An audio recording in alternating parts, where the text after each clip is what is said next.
Magandang araw po sa inyong lahat.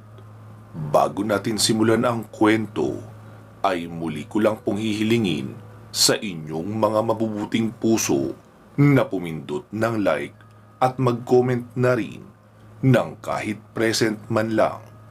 Siguro naman hindi yun magdudulot sa inyo ng malaking perwisyo, di ba? Pindutin na habang nakikinig. Salamat sa iyo, katribo ah. Ipagpatuloy na natin ang kwento. Habang nasa biyahe, ay panay ang kwentuhan namin ni Beth. Narinig ko kasing ibinilin iyon sa kanya ni nanay na kausapin ako habang nagmamaneho para hindi ako antukin sa biyahe.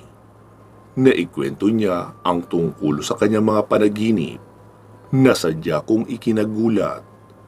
Noong una raw ay akala niya isa lamang pangkaraniwang panaginip, pero noong sabihin sa kanya ni Kuya Lino na dinukot ng mga engkanto si Mariposa, doon niya napagtanto na hindi lang iyon basta panaginip. Mukhang isa iyong tunay na mensahe mula kay Marie. Ang sabi raw ni Marie sa kanya na nasa mabuti naman silang kalagayan. Nakakulong sila sa isang silid na halos kumpleto na rin naman lahat ng kailangan nila. May mga kawal daw na nakabantay sa pintuan para hindi siya basta-bastang makakalabas. Kung sa pagkain naman daw, ay pagkaing pang tao naman ang ibinibigay sa kanya. Kadalasan prutas, gulay at isda. Siya rin daw mismo ang nagluluto ng kanyang kakainin. Kasi wala namang ibang engkanto ang pumapasok sa silid na iyon maliban sa babaeng nagngangalang Nashka. Iyon daw ang diwatang kasintahan ni Kitaro. Kahit minsan raw ay hindi nakita ni Marie si Kitaro doon sa mundo ng mga engkanto. Tungkol naman daw sa kanyang ipinagbubuntis ay nailabas niya na ito, isang batang lalaki na pinangalanan niyang Gabriel. Kakaiba raw ang dinanas niya doon sa mundo ng mga engkanto. Nanganak siya na parang natulog lang at pagkagising, nasa tabi niya na ang sanggol. 2 dalagitang diwata lang ang nag-asikaso sa kanya. At makalipas ang ilang araw, ay umalis na rin ang diwatang iyon. Kaya siya na lang mag-isa ang nag-asikaso sa kanyang sanggol. Hindi rin daw umiiyak ang sanggol niya doon. Tulog lang ng tulog at napapansin niyang tila ba napakabilis nitong lumaki. Sa kasalukuyan nga raw ay para na iyong isang bata na nasa 2 taong gulang mahigit.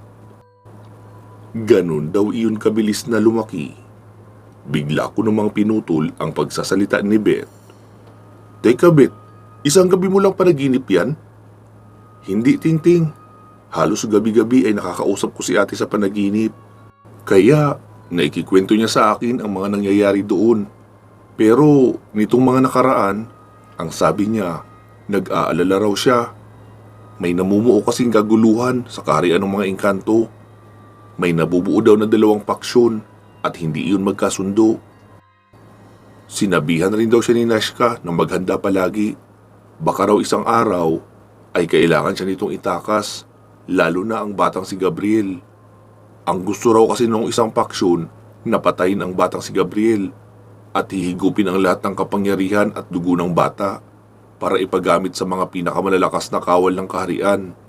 Lumalakas na rin daw kasi ang mga taga-Astra, kaya kailangan nilang mas mapalakas pa ang kapangyarihan para maipantapat sa kasamaan. Ayaw naman daw pumayag ng kabilang paksyon dahil ano pa raw ang pinagkaiba nila sa mga taga-Astra kung gagawin nila iyon sa bata.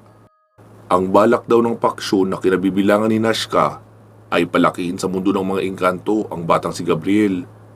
Tapos, sanayin sa paggamit ng kanyang kapangyarihan. Papayagan rin itong makatawid sa mundo ng mga tao para daw makatulong sa kanyang amang si Lino. Pero hindi siya hahayaang manatili ng matagal sa mundo ng mga tao. Bali, papayagan lang siyang makatawid ng ilang araw. Tapos, kailangan niya na makabalik agad sa kabila. Bali siya ang magiging mandirigmang tagabalanse ng mundo ng mga tao, mundo ng engkanto, at lalaban sa mga taga-Astra. Kaso, tagilid raw ang mga nasa panig ni Nashka sa debating iyon Dahil wala raw iyong kasiguraduhan, nakakampi si Gabriel sa mga engkanto. Paano raw kung malinlang ng mga taga-Astra si Gabriel at doon patuloy pumanig sa kabila? E di mas malaki problema yun. Mahabang kwento pa ni Beth. Sabi ko naman, Beth, bakit hindi mo ito agad ikinuwento sa amin ni Kuya Lino?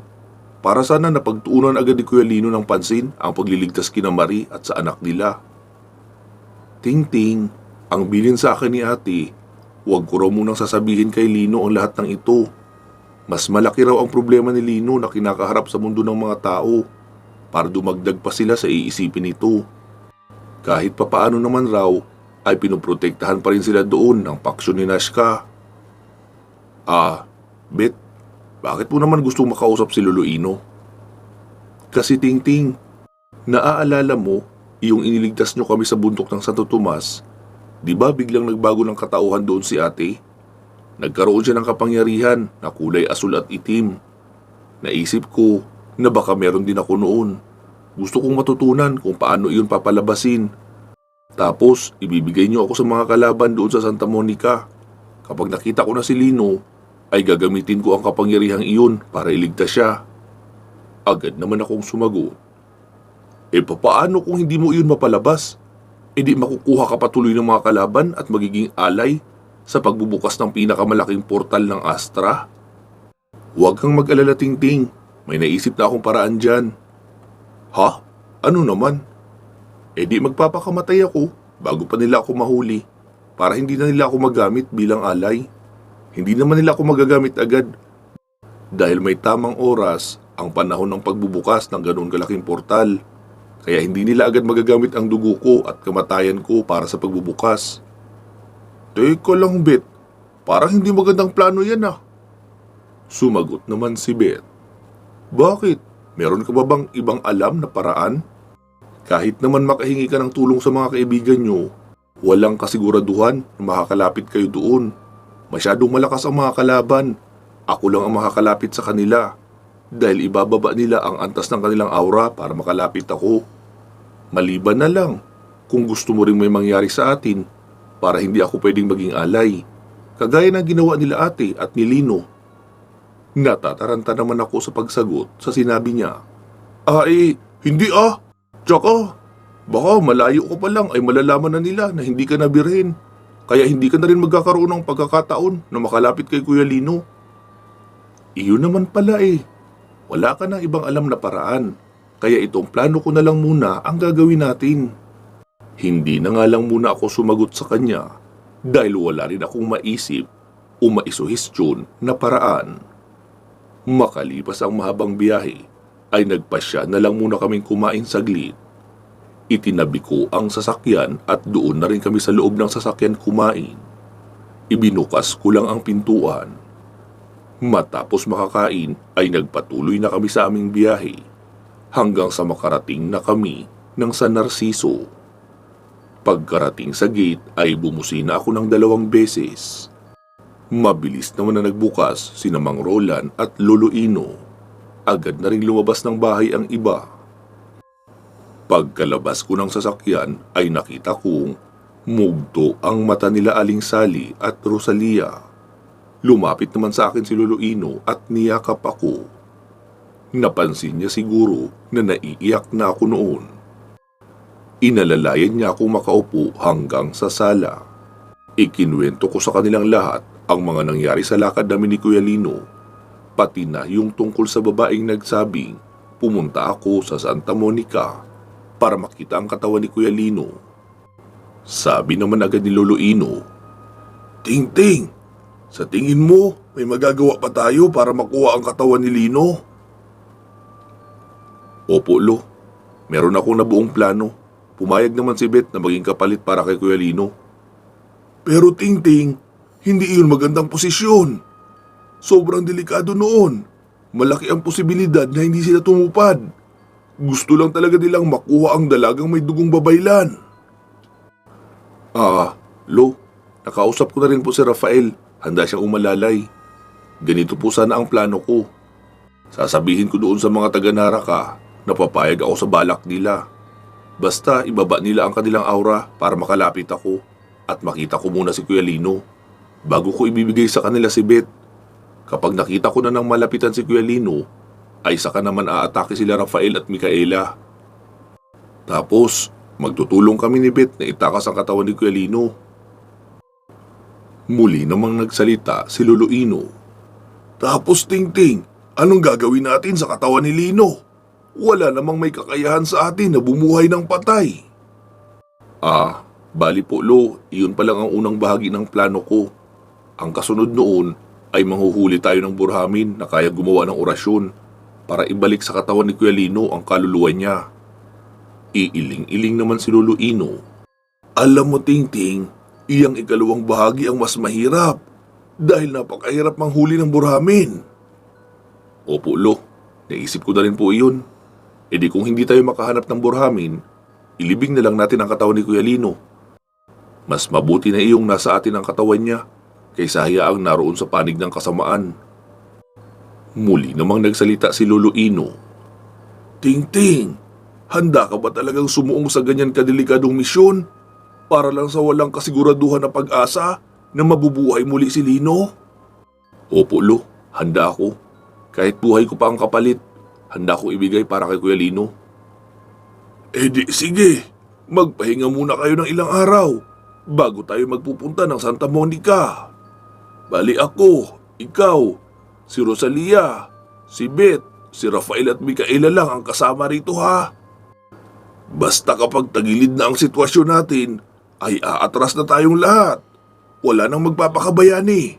Hindi yun magugustuhan ni Lino. Mahabang paliwanag pa ni Lolo Ino. Opo Lo, sagot ko pa. Tumango naman sina Rosalia at Beth.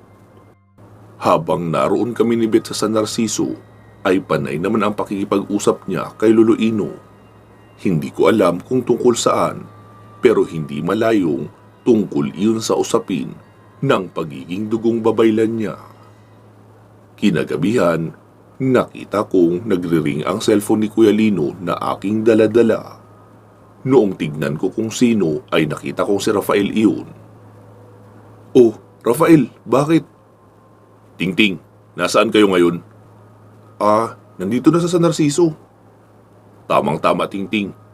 Pwede ba kayo ni Rosalia na bumak up sa amin ni Micaela? Meron kasi kaming natagpo ang kuta ng mga aswang dito. Pero sigurado akong tauhan din ito ni Mayor Cerex. Bali, private army niya ito. Nakabase sila hindi kalayuan sa sentro. Pero hindi naman pinupuntahan gano'n ng mga tao. Tsaka, off-limits ang mga pulis doon. Kaya kahit anong kalokohan ang ginagawa nila, ay walang nakakasaway. Kung ano-ano nga ang trip ng mga aswang na ito sa buhay. Dealer ng droga, pagpapaupa ng mga babae sa mayayaman. Tapos kapag medyo laspag na ay kinakain nila. Hindi ko pwedeng i-book ito as official mission ng pulisya o kahit ng Marine Corps. Noong nakaraan lang kasi, isa sa tauhan ng Marine Corps, pinaulanan ako bigla ng bala. Tauhan pala ni Mayor. Mabuti at hindi naman ako napuruhan. Kaya heto, kausap mo pa ako. Kaya dito sa misyong ito ay ayoko nang magdala ng ibang personel. Lalo at nagkakagapangan ngayon sa organisasyon. Dinudukot nila Mayor ang pamilya ng ilang operatiba para mapasunod sa panig nila. Kaya wala akong mapagkakatiwalaan dito. Kayo lang ang pwede kong dalhin sa misyong ito.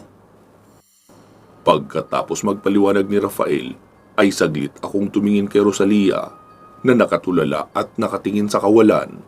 Napansin naman ako noon. Ano yung Tingting?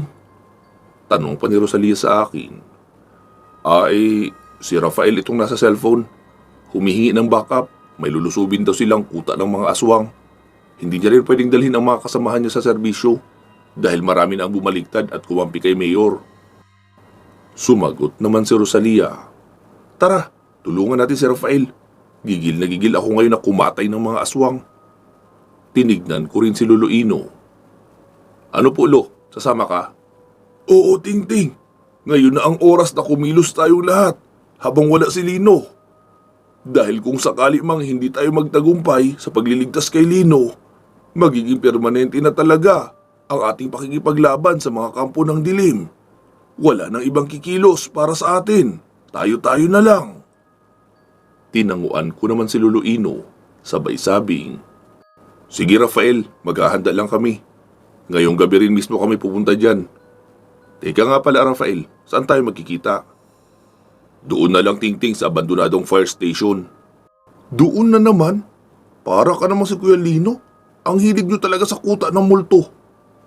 Ano ka ba Tingting? Huwag ka nang magreklamo. Mas okay na yung multo kaysa mga bala ang naghihintay sa atin. Nagkalat ngayon dito ang mga tauhan ni Mayor. Sige Rafael, tawagan ka namin kapag malapit na kami sa San Agustin. Okay Tingting, salamat. Wika pa nito at pinutol na ang tawag. Pagkababalang ng tawag ay agad na kaming nagsihanda. Kita sa mga mata ni Rosalia na gusto nito ng gera. Malamang doon niya ibubuhos ang sama ng loob sa pagkawala ni Kuya Lino. Nagulat ako dahil hindi na puro baril ang dala niya. May 2 45 caliber na baril sa kaliwa kanan, tapos 2 maiksing katana. Parang isang ruler at kalahati lang ang haba noon. Tahimik lang ito noong sumakay sa driver's seat. Ako naman ang umupo sa tabi niya, tapos si Lolo Ino sa likuran. Tay, bakit ka sasama? Tanong pa ni Aling Sally. Sabi naman ni Lolo Ino, kailangan nila ako bilang tagapayo roon at aalalay. Wala naman akong balak na magbida-bida sa harapan ng labanan. Sa sasakyan lang ako magmamasid sa mga nangyayari.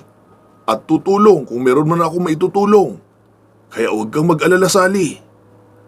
Pinapakalma naman ni Mang Roland si Aling Sally. Nagsimula na ang tahimik naming biyahe. Kahit music ay wala. Natatakot naman kami ni Lolo Ino na mag-ingay dahil baka bigla na lang kaming barilin ni Rosalia. Ang init ng ulo niya Noong makalampas kami sa tindahan, noong maglolo na kinuhanan namin dati ng dextrose, ay tinawagan ko na si Rafael. Hello Tingting, nasaan na kayo? Nakalagpas na kami Rafael sa boundary. Malapit na kami sa exit. Sige Tingting, tamang-tama ang dating nyo. Narito na kami ni Micaela. Pagkaparada namin ng sasakyan ay agad akong bumaba. May nakalatag na mapa sa hood ng sasakyan ni Rafael. Mabuti at nakarating kayo. Wika pa ni Rafael. Tumango lang kaming 3.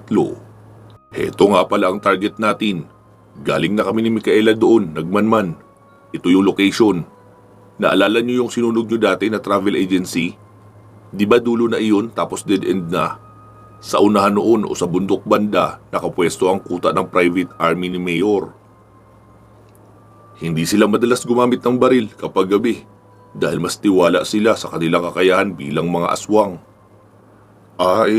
Rafael, anong uri ng aswang ang mga iyon? Mga taong lobo sila. Kaya mahilig sa alak, pampainit ng katawan at manggahasa ng mga babae. Yun talaga ang pangunahing bisyo nila. Ano, ready na kayo? Oo Rafael, sagot ko pa rito. Rafael, wala nang plano-plano? Wala na, sapat naman ang bilang natin. 4 tayo na susugod sa harapan.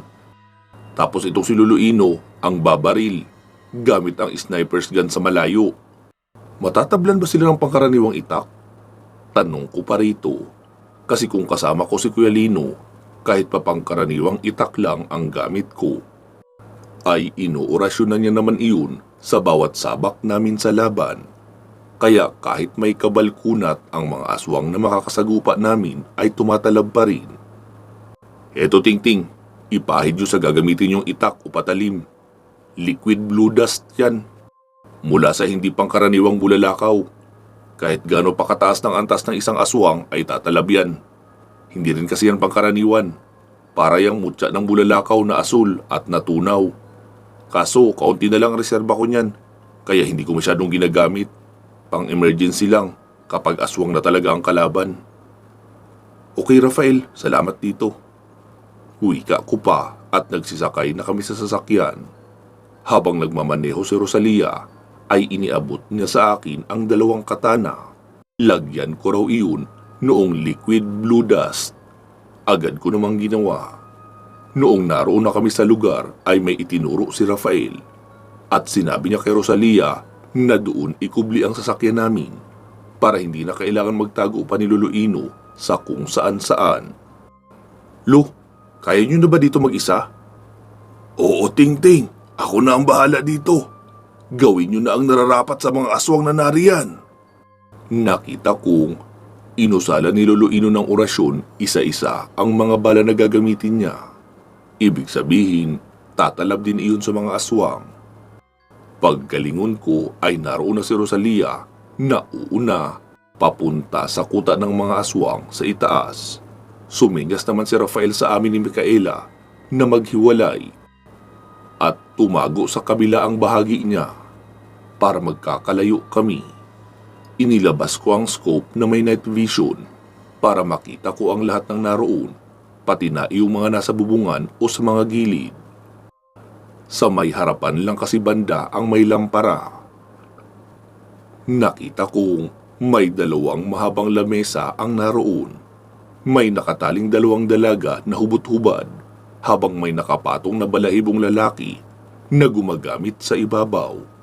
Tapos sa mga pulsuhan naman ay may nakasipsip na mga aswang, pati na sa leeg. Sabi ko naman sa isip ko, wala na, huli na pala kami. Siguradong wala nang buhay ang dalawang babaeng naroon dahil 3 ang sumisipsip na nilalang sa kanila. At ibig sabihin, wala rin pakialam yung nakapatong sa ibabaw kung patay na yung binabayo nila sa ilalim. Mga hayop kayo! Magbabayad kayo sa ginawa niyo sa mga babaeng yan! Sigaw pa ni Rosalia. Sa ginagawa ni Rosalia, ako tuloy ang kinakabahan dahil parang hindi na siya nag-iisip. Pabugso-bugso na siya ng pagsugod. Oh, pare! Tamang-tama! Kakasabi niyo lang kanina na kulang ang babae natin. Heto na pala oh, may pandagdag na tayo. Mas masarap yan dahil buhay pa at manlalaban. Kaysa dalawang iyan na hindi na humihinga. Nakatawang wika pa noong isa. Mabilis nagsitayo ang 5 mga aswang at sumugod kay Rosalia. Mabilis naman inilabas ni Rosalia ang 2 .45 caliber niyang baril. Sabay putok sa mga paparating na aswang sa kanya. Puro sa noo ang tama ng mga iyon at mukhang may kakaiba ring gamit na bala si Rosalia dahil may tumutulong nagliliwanag na kulay blue na likido pagkatama sa ulo. Lahat ng nabaril niya sa ulo ay hindi na bumangon pa. Nagsitayo naman iyong 10 mga halimaw na nakapalibot sa 2 lamesa na nag-iinuman. Mabilis ang kanilang kilos, kaya noong pinagbabaril sila ni Rosalia ay hindi niya na tinamaan ang mga iyon. Ibinalik ni Rosalia ang kanyang 2 baril sa holster at hinugot na ang 2 katana. Kami naman ni Rafael ay sumugod na rin. Isang itak ang dala ko, tapos baril naman sa kaliwa. Si Rafael at Micaela naman ay parehong baril ang gamit. AK-47 ang gamit ni Micaela, pero mukhang advanced model dahil kakaiba ang itsura noon. Tapos kung sumugod naman si Micaela ay nakapaluhod na unti-unti ang paglapit. Parang pang tactical formation talaga ang datingan. Si Rafael naman ay mukhang gumamit ng niraya para mapantayan ang bilis ng mga nilalang. Noong una kasi ang akala ko ay nasa lampas 10 lang ang mga nilalang na naroon at hindi hihigit sa 15. Pero marami pa ang nagkalat na mga halimaw. Nasa 10 na ang nakikita kong nakabulagta na may butas ang noo. Sa nakikita kong sitwasyon ay kaya naman ni Rosalia ang sarili niya. Kaya lumalaban na rin ako ng mano-mano. Hindi ko na sinundan pa si Rosalia. Nakita kong ginagamit na naman ni Rafael ang teknik na ginamit niya sa amin dati ni Kuya Lino. Iyong parang sumasayaw sa hangin. Kahit barilin ng malapitan ay para na siyang kurtina na nililipad-lipad ng hangin at hindi tinatamaan. May ilang putok ng baril din akong narinig mula sa loob ng bahay. Pero mukhang napunteriya na rin iyon ni Lolo Ino. Kasi biglang nagsiungol sa loob tapos wala nang nagpaputok uli. Kinabahan ako bigla noong mawala si Rosalia sa paningin ko. Kaya mabilis akong tumakbo patungo sa likuran ng bahay. Nakita kong Nakikipaglaban sa dalawang mababangis na taong lobo si Rosalia. Pero mukhang hindi niya napansin ang isang taong lobo na papatalon sa kanya mula sa itaas ng bubong. Kaya akma palang tatalon iyon ay binaril ko na agad at noong bumagsak ay sinaksak ko pa ng aking itak sa dibdib. Tinanguan naman ako ni Rosalia na parang nagpapasalamat. Nagpatuloy naman ang bakbakan sa harapan. Hindi na rin muna ako umalis sa likurang bahagi noong bahay para hindi mawala ng mata sa likod si Rosalia. Kapag sobrang gigil pa naman niya, ay kinakarni niya na ang aswang. Pinagpuputol-putol, pinuputol ang leeg at hinahati sa gitna ang katawan. Pinuputulan niya rin ang kamay at hita. Napapailing-iling na lang talaga ako dahil parang hindi na si Rosalia ang nakikita ko. Parang isang halimaw na rin nagalit sa kapwa halimaw. Hindi ko na siya sinasaway. Nakabantay lang ako para depensahan siya laban sa mga taong lobo na bigla na lang lumalabas sa dilim at hindi niya napapansin. Makalipas siguro ang kalahating oras ay naging tahimik na rin ang buong kapaligiran. Si Rosalia naman ay nakalugmok sa harapan ng isang taong lobo na pinutulan niya ng ulo. Dahan-dahan akong naglakad papalapit sa kanya. Mabuti at nakisama ang buwan dahil biglang lumiwanag noong magsimula ang labanan. Nakita kong gumagalaw ang balikat ni Rosalia na halatang umiiyak. Sabi ko naman, "Rosalia, tama na yan. Tapos na ang misyon natin dito. Magpahinga ka na muna sa sasakyan. Kami na ang magliligpit." Hindi ako noon sinagot. Hinawakan ko siya sa bewang tapos hinila papatayo. Tumayo naman siya sabay bunot ng katana sa katawan noong aswang. Dinala ko na siya sa harapan ng bahay at pinaupo. "Tingting, anong nangyari kay Rosalia? May tama siya?" Nag-aalalang tanong pa ni Rafael. "Wala, Rafael. Napagod lang siguro." "Sige, iupo mo muna siya. Tapos tulungan mo akong hakutin ang mga bangkay ng mga asong ito. Dalhin natin sa loob ng bahay para isahang buhos na lang ng gasolina. Kasabay na silang masusunog pagkatupok ng bahay." Si Micaela naman ay nakita kong siya ang nag-aasikaso sa bangkay ng dalawang dalaga. Dinamitan niya ang mga iyon tapos inilagay na rin sa loob ng kubo. Pagkatapos ay nagsimulang maghakot ng maraming kahoy na magiging panggatong sa susunugin naming mga katawan. Makalipas ang mahigit isang oras pa siguro bago namin natapos ang paglilinis at pagsisiga sa mga bangkay. "Tingting, Rosalia, maraming salamat sa inyo ah. Hindi ko alam kung ganito rin ba ang magiging katapusan nito kung wala kayo. Pakisabi na rin kay Lolo Ino, salamat. Malamang nahirapan kami masyado ni Micaela kung kaming dalawa lang ang pumunta dito." Sumagot naman ako. "Walang anuman, Rafael. Siya nga pala, Rafael, nakabuo na kami ng plano. Susugod kami sa Santa Monica at ililigtas si Kuya Lino, buhay man o patay." "Kailan naman?" sagot pa ni Rafael. "Sa Linggo. Meron pa kasing inaalam si Lolo Ino at si Beth, kaya hindi pa tayo pwedeng umalis agad." "Sige, Tingting, balitaan mo lang kami kung sigurado na yan sa Linggo. Tapos pupunta na lang kami sa inyo." "Sige, Rafael." "Tingting, dumiretso na kayo ng uwi sa San Narciso ngayon ha. Hindi ligtas sa inyong tatlo ang manatili dito sa San Agustin. Baka magulat na lang kayo. May dadampot na sa inyo ng mga pulis o di kaya private army. Iba na ang sitwasyon ngayon dito. Mas nagiging mabangis at matapang na ang mga pangkaraniwang pulis. At kung hindi ako nagkakamali, ipinapawantid ni Mayor lahat ng kasama ko o tutulong sa akin. Siyempre kasama ako roon at ako ang nauuna sa listahan. Pero hindi niya ipinapagawa sa mga pulis ang pagpapahuli sa akin para hindi masyadong pansinin. Private army ang inatasan niyang humuli sa akin. Alam niya kasi na hindi ako basta-bastang tatraydorin ng ibang kasamahan ko sa pulisya." "Sige, Rafael, salamat sa babala." Sumakay na ako sa sasakyan at muli na kaming nagbiyahe papauwi ng San Narciso. Kung noong papunta ay tahimik kami, mas lalo pang naging tahimik ang biyahe noong papauwi. Pansamantala muna nating puputulin dito ang ating kwento. Magsama-sama tayong muli sa part 182. Bago po natin tapusin ang videong ito, ay bigyan muna natin ng daan ang ating mga announcement, shoutout at pasasalamat. Gusto ko po munang ipaalam sa lahat na iyong mga kwento nating mahahaba o series ay meron pong playlist. Minsan po kasi, mahirap hanapin ang kasunod na part. Lalo at paiba-iba ang design ng cover at hindi rin magkakasunod na araw ang pag-a-upload. Meron pong playlist ha, iyong Aswang Killer, mga kwento ni Babaylang Rico, Lagim at Teknolohiya ni Exie, Birador na pinagbibidahan ni Rafael.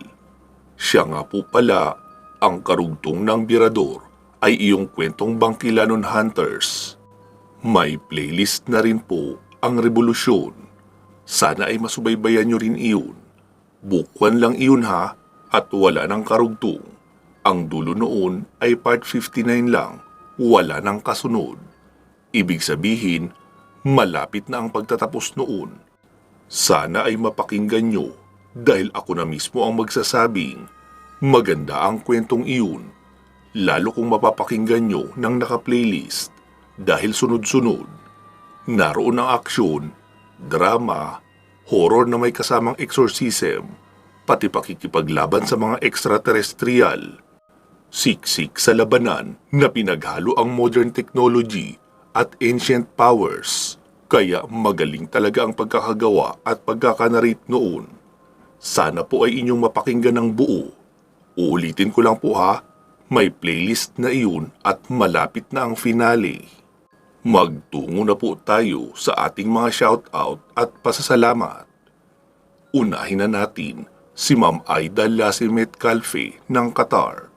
Maraming salamat po ma'am sa inyong solidong pagsuporta sa ating channel at mga projects. Sana po ay magtuloy-tuloy na ang inyong paggaling. Naway bigyan din kayo ng mahabang buhay at malusog na pangangatawan ng ating poong may kapal. Pinapasalamatan din natin si Ma'am Connie Matias Narumi ng Japan. Ingat po kayo lagi dyan ma'am ha, at naway ilayo rin kayo sa sakit. Salamat din po kina Ma'am Bernadette Arcalas ng Cooks Island, kay Ma'am Alma A. Rosales at kay Ma'am Lynn Gentiliso ng Saudi. Maraming salamat po sa inyong patuloy na pagsuporta sa ating channel at ginagawa nating pagtulong sa mga batang pinabayaan ng kanilang mga magulang. Pinapasalamatan din po natin ang ating mga current channel members na nag-join sa pamamagitan ng pagpindot sa join button sa tabi ng ating channel name dito sa YouTube. Hi po sa inyong lahat. Salamat kina Ma'am Joby Taghap, Burns A., Maria Victoria, Jenny Mostrado, Kevin Nang, Georgina Bati, Rose Halandumon, Senya Hikom Luquias, Lito Bueno, Lu Kira, Click and Collect Manila, Sergeant Katz Dorms, Christine Olson, Nisefora Katambakan, Celsa Escartin, Yam in Japan, Jesmar Ocampo, at kay Dean Ciudadano. Pasalamatan na rin natin ang ating tatlong masisipag na group admin at moderator na sina Ma'am Ilongga Guapa, Ma'am Gilani Fernandez at Ma'am Gina Araga. Sa muli ay inaanyayahan ko po kayo na mag-like and follow sa ating Facebook page na ang pangalan ay Katotohanan at Misteryo. Active na rin po ang page na iyon at meron na iyong mga upload na horror stories araw-araw, kaya pwede rin kayo makinig doon. Last but not the least, pinapasalamatan ko rin kayong lahat na mga regular listeners ng ating dalawang horror channels. Ito po ay ang Katotohanan at Misteryo at ang Kwentong Aswang Comics. Siguraduhin nakasubscribe po kayo sa parehong channel ha. Pwede nyo na rin idagdag sa inyong pinakikinggan ang ating love story channel na ang pangalan naman noon ay Problema at Payong Kaibigan. Pero para lang po yun sa mga matured mag-isip ha, at mahihilig rin sa kwentong pag-ibig. Kung hindi nyo naman trip ang mga ganong kwento, edi wag na lang po. Ayos lang din naman. Sana po ay patuloy pa rin kayong makinig kahit pa hindi ako ang boses na nagsasalita. Karamihan kasi ng mga mahabang series natin ay ipinapagawa ko sa ating mga guest narrator.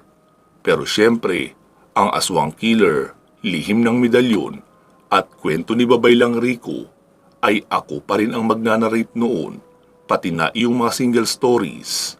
Balikan nyo rin po sana ang mga luma nating video, iyong mga na-upload ng 2 years ago to present.